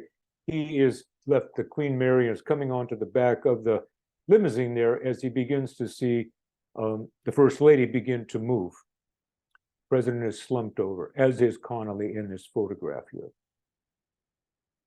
And what's going on with the First Lady is that she has seen parts of her husband's brain and skull on the rear of the vehicle, and she's trying to pick them up, to reclaim them, as if she might be able to put her husband back together again. And you can see the people who are on the grass right there, they can all take cover from the gunfire that's aimed at the presidential limousine. The note here, the only agent who seems not to have gotten the memo that day was Clint Hill. This is another photograph taken by the AP photographer James Alchins. This photograph is referred to as Alchins number 7. It may simply because he was assigned not to protect the president, but the first lady, and he saw her crawling out the back there. He was trying to get to her. He jumped on, managed to catch up to, he jumped off the Queen Mary, ran and caught the presidential vehicle and climbed on, and he rode in this manner on the 7-minute ride to Parkland Hospital. Well, as I like to say, well, where's LBJ in all of this? Well, here's an interior view of the rented Lincoln Continental that had Yarborough and Lady Bird and the vice president in it as they arrived at Parkland Hospital themselves. This is the gentleman who I've been speaking about. This is James Alchins. He's the AP photographer who was at Dealey Plaza that day. Now, by coincidence, he was not given the assignment. Somebody else was, but he still wanted to cover it. So he showed up and he brought his own film stock and his own camera, a 35mm SLR. Otherwise, he would be shooting with the AP's motor-driven camera. Alchins arrived at the plaza at about noon, and he sought a vantage point over on the triple overpass, but a uniformed police officer shooed him away. Now, it's strange that he did that because there were a number of railroad workers who were up on that railroad overpass at that same time, and they weren't chased off by the police, but Alchins was. But Alchins, he went down into the plaza and sought a location there, and he positioned himself right at the corner of Main and Houston. So when the motorcade made that turn, he was right there, and he got that shot of the limousine. This is an image of Alchins because he's then going to change his position from that position over to Elm Street. And here he is photographed by someone else after the incident had happened. So after he takes that fifth shot, he moves over onto Elm Street and takes that number 6 shot that we've talked about. And I'll go to that in just a moment. But before I do, this photograph of Alchins standing there with his camera is after the shooting. But I want to use my cursor here, and I want to point out these 2 gentlemen sitting behind the lamppost here. This is Radio Man. And this gentleman here, narrowly seen right here, this is Umbrella Man. So everybody else is either running away or running up grassy knoll or taking cover. And these 2 gentlemen are just calmly sitting on the curb right there because they're part of the hit team. They know what's happened. They know what's gone down. And in a few moments, they'll quietly stand up and walk away in opposite directions. Here's the Alchins number 6 photograph right here that he was shooting. He was obviously not standing on the sidewalk as he shot it. He got down into the street. He was just a few feet away. And we'll talk at some length about this photograph in a moment here. It was taken as the second and third shots were made. The first shot, as I noted, was this wildly missed that went way over everybody. But the second and third shots hit JFK in the back and in his throat. His arms are raised involuntarily, and the First Lady reaches out to comfort him. And we can see that through the windshield here. And I'll use my cursor again. Here's the president slumping over. This is his left arm, and this is the hand of the First Lady trying to reach out to him. I'm going to come back. I want you to notice the driver and Kellerman look like they're in the shadows, and we've got this big shadow right over the windshield here. I'll talk about that in a moment. The photograph is also notable because it only shows one agent, that is Clint Hill, reacting to the shots. Here we see Clint Hill right here. And by the way, for those of you that are interested, this is Paul Landis, the Secret Service agent who's come into notoriety recently because of his recent book. They're looking back at Texas School Book Depository. It also shows the reduced protection by Dallas motorcycle officers, who at this point, they're not even aligned with the president's limousine. They're back here by the Queen Mary.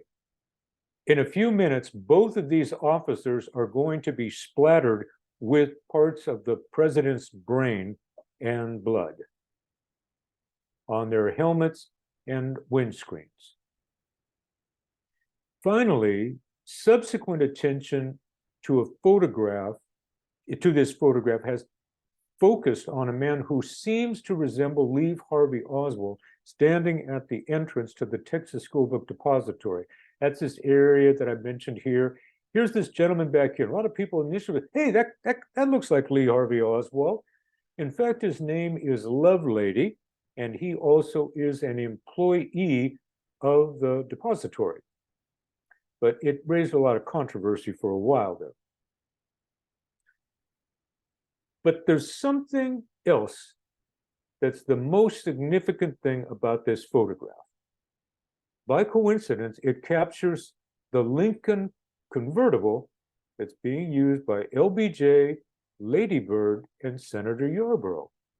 And it's significant because LBJ is absent in the photograph.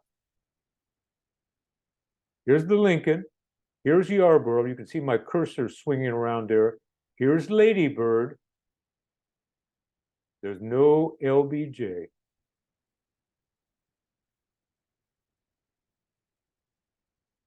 LBJ was ducking out of harm's way behind the driver and the Secret Service agent, Roy Youngblood, who was in the passenger seat.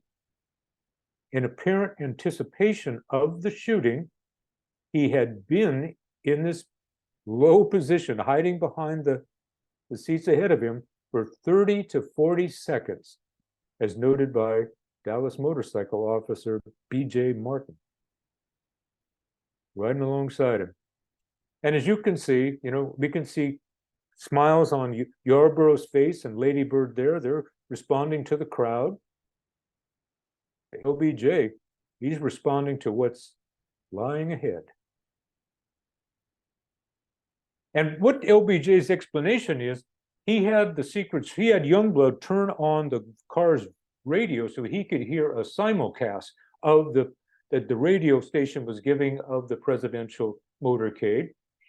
And that wasn't good enough, so he had Youngblood take off his speaker for his walkie-talkie and lay it over the back of his seat so LBJ could hear the chatter on the Secret Service, and it gave LBJ license to lean down low, cover behind the seat, so his head's almost in Lady Bird's lap when the shooting is going on.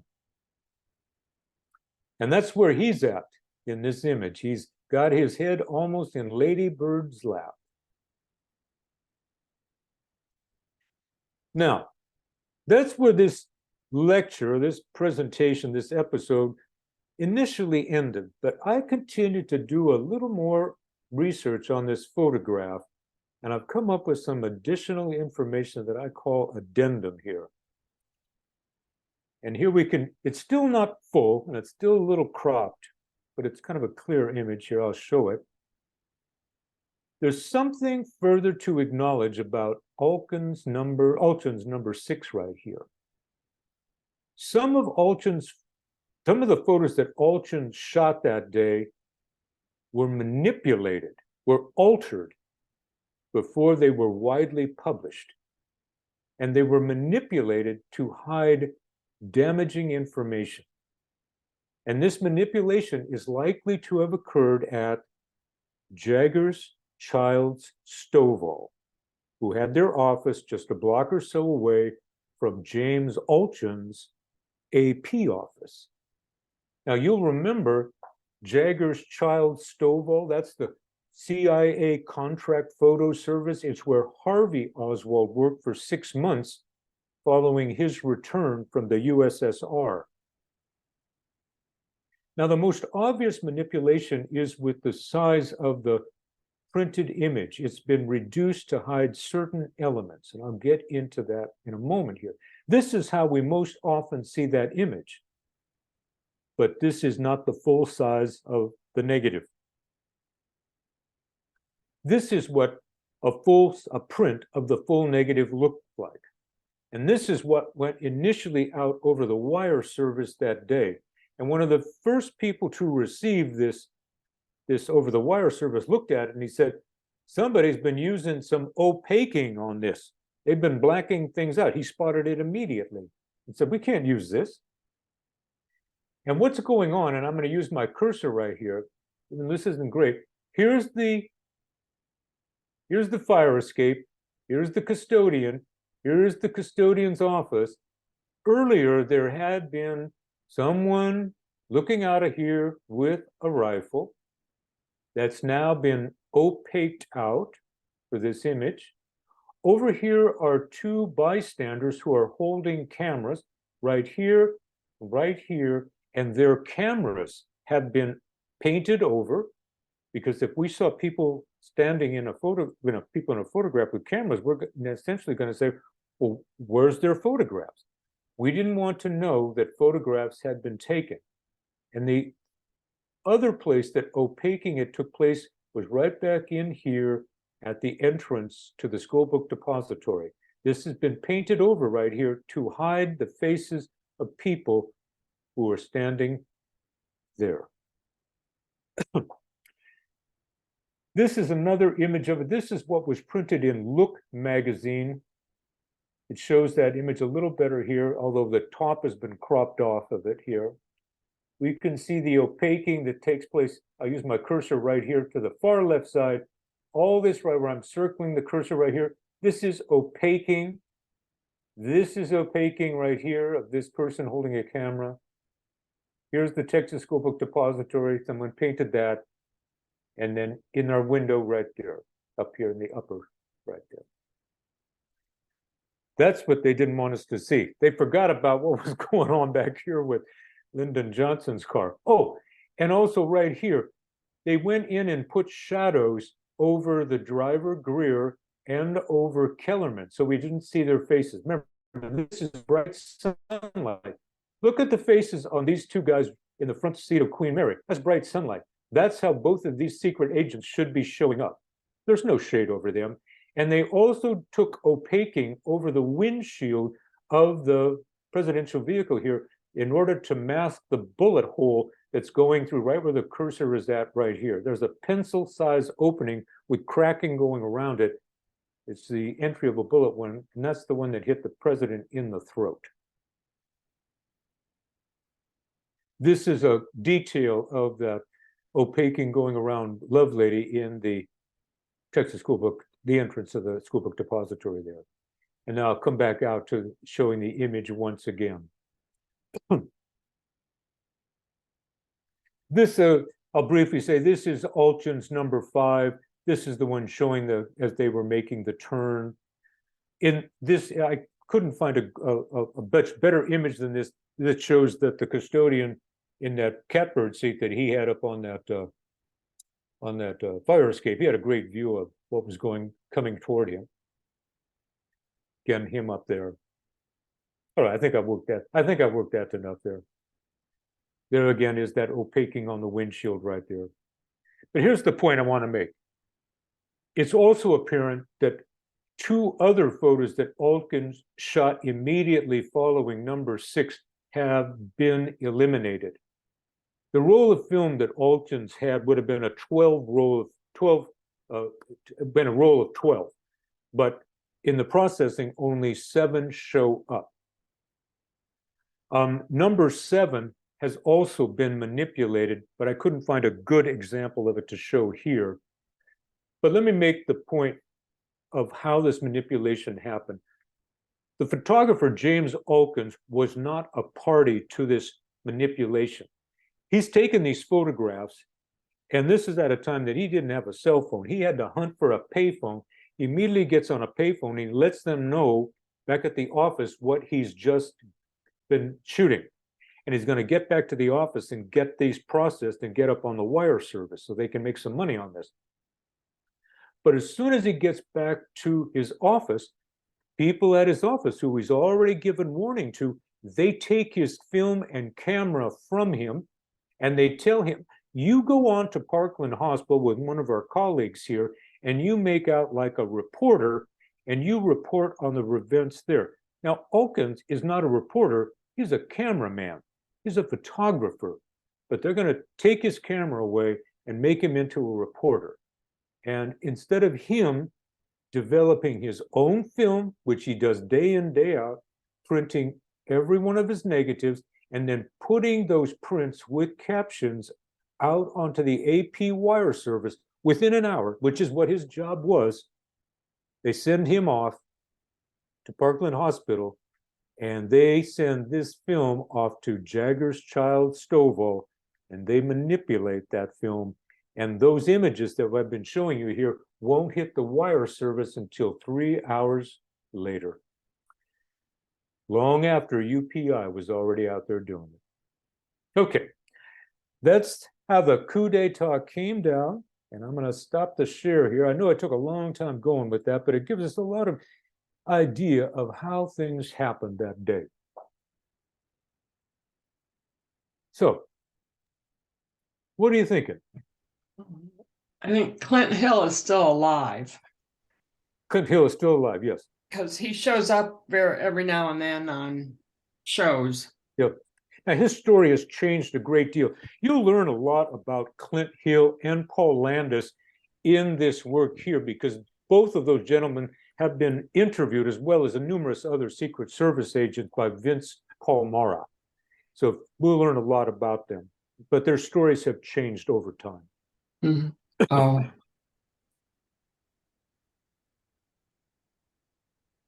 mhm.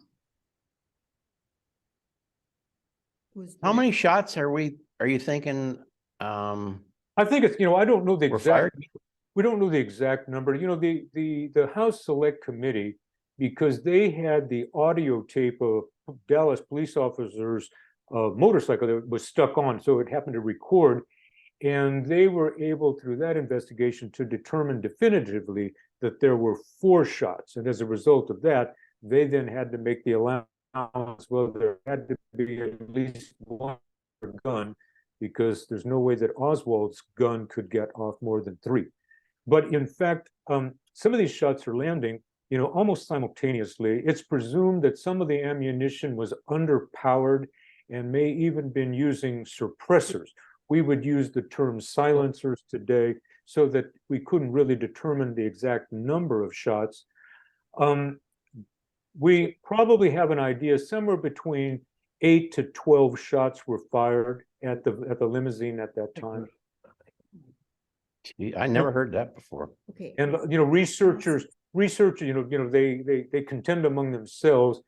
I would, as I said, I've swept 99,000 pieces off the table here, because if we get into some of these, and here occasionally I'll pick a few of them off the floor here. If we get into some of the minutia of the killing here, we can't really focus on, or I can't focus on the thesis of this story here, which is to point to LBJ's masterminding of it. But you can find a lot of information about the number of shots that were fired and where these fragments of these bullets were found. We'll talk more about the fragments that were found in the limousine next week, and I'll do more addressing of the recent Paul Landis story next week, because I'm going to put it in context of Sam Kinney, the driver of the Queen Mary. John, at any point was Jackie suspicious of LBJ after her husband's shot? Yes, she was very suspicious of him. And LBJ was so sleazy. You can hear these phone calls. LBJ would get on the phone, and he was recording these calls, and he'd talk to her and invite her to come on down to the White House anytime she wanted to and let me put my arm around you and comfort you. And it's so icky to listen to those phone calls. You can hear them. But she knew, and when she got off the phone, she just, wanted to throw up a little bit. There was no way that she was going to put herself under his control ever. But she also knew, for the protection of herself and her children, she needed to play nice. Now, she knew that there was a conspiracy against her husband, as we'll talk about next week, because her refusal to remove her bloody clothing in Air Force One. She said, I want them to see what they have done to my husband. John, quick question. You said the AP, the photographer turned his camera over and filmed over to his, let's say, supervisors. Right. How would they know to get that to that CIA contractor? Or how would the contractor, there's a missing link there. I don't see how. They're about a block away from each other. I know, but I'm saying, how would those supervisors of the photographer know to do that? Well, Bob, I'd only be supposing that they had a connection between these two organizations. But clearly, when Alton's photographs, they sent him away so he couldn't do the work, and those photographs disappeared for 3 hours. And when they showed up online, they show evidence of professional manipulation. But they didn't take enough care, because when they first went over the wire, the first person who received these, he looked at them and he could see the manipulation. He said, I can't use this, because he could see the opaquing in it. But I don't know how AP had the connection to Jaggerchild Stovall. Right. Let's see, with Clint Hill, he was the Secret Service agent with Lady Bird. So With the first lady, Jackie. He was Jackie Kennedy's. he was Jackie Kennedy's. He was How did he escape not being in the middle of all that? Because of his role with her? When you say his escape, what do you mean by escape? Well, if he didn't know, you said he was the only one that didn't get the memo, obviously, because he was jumping right into the fray. How is it that the other Secret Service agents didn't tell? I just don't. I mean, I know they had threats against them to be quiet, but there was it was a coterie of people that some are in the know and some are not in the know. That's what my best guess on about that. Yeah. Okay.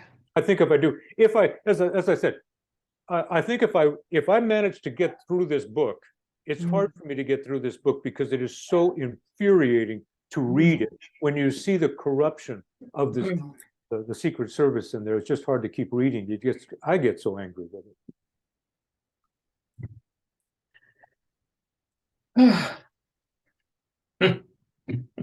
Rebecca, how about you? Yeah, nothing. Unmute for a second there, Rebecca. Becky. Oop, went away. How about you, Butch? Anything? Yeah, wasn't the Secret Service wasn't there some mud on them recently? Well, they were I think down in South America. South Yeah, America. South America, they were partying like there was no tomorrow. Yeah.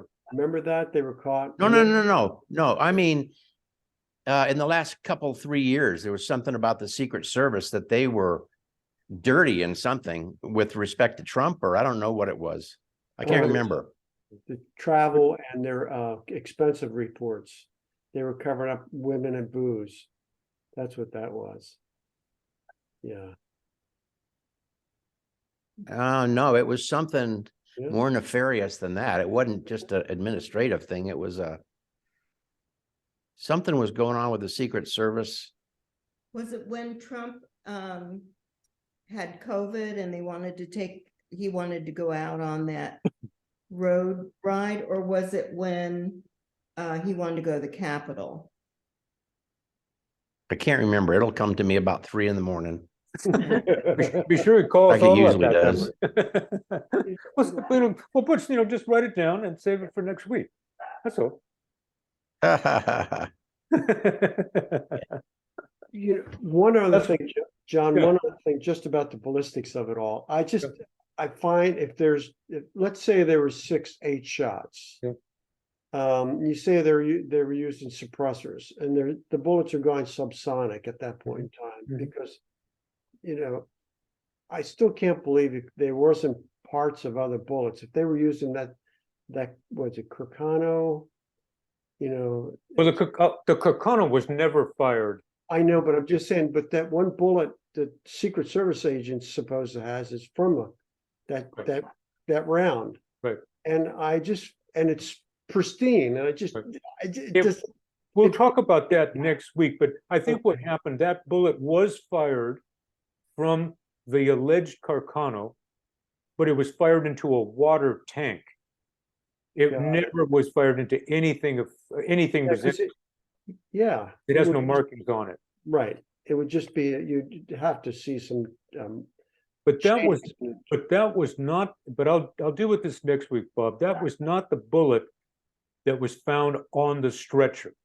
The Right, chain of, but I'll deal with that next week okay, about the chain of custody. There is a alleged bullet that was found on a stretcher, but it's not that one. But that will become the mythical bullet. But that was introduced into evidence when it got to Washington, D.C.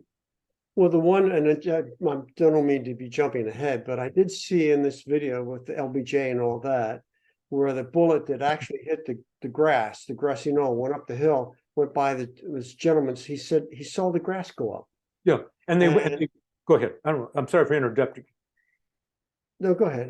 Well, what happened is they went back and they dug it out. Yeah, And it's I think it was a 45 slug that they dug out that day, and that disappeared. And the police officer that found it, he soon met his demise. I can't think of his name at the moment right then. right, yeah. It's anyway. And we'll talk, there were fragments, bullet fragments found in the limousine, but the serious crime will take place, we'll deal with it next week, is the sanitizing of the limousine while it's at Parkland. LBJ ordered them to go out and scrub that down with soap and water and get everything out of that vehicle now. Yeah. And that's where we bring into the story of Paul Landis, but I'll also introduce the story of a guy named Sam Kinney. But we'll deal with that next week. But Roy Kellerman said there was so much lead coming into that car, it felt like we were in a war zone. But the miracle was that none of it hit either Nellie or Jacqueline Kennedy. It hit Connolly. All the bullets that landed in that vehicle hit Connolly and Kennedy. Now, is that because Connolly was right in front of JFK in the car? Yeah. Now, some researchers think that Connolly himself was a target. I don't go in that direction. I think that Connolly was primarily hit by shots that were coming from the rear, because their shots were coming from both the county record building, it was coming from the Dow Tex building, and from the roof of the Texas School Book Depository, possibly even the 6th floor, but at the opposite end of the 6th floor, not from the south end of the east end of the 6th floor. Well, it's interesting he wasn't ducking like LBJ was. Right. He had plenty of knowledge. If indeed, and that's why I think, and some of the researchers think that he didn't know that it was going to happen in Dealey. He thought it was going to go down at the Trademark. And if they didn't get him at the Trademark, they were going to get him at the barbecue the following day. And so he was sitting there wide open. And when he came out of, I'll deal with this next week, but when he came out of surgery, because he had been sedated for a long period of time, he said, they were, oh my God, well, he said this when they were shooting him, my God, they're going to kill us all.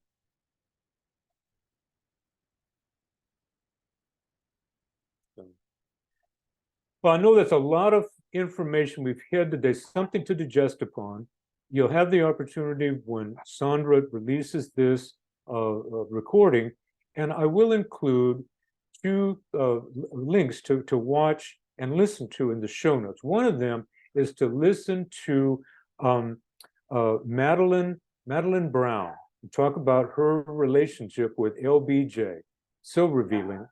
And then look at this brief video of what took place in Love Field when they are waving off the Secret Service agent that wanted to get on the rear of the presidential vehicle to serve as protection back there. He gets waved off. Get on out of there. So you'll see it in action. All right, everybody. Thank you for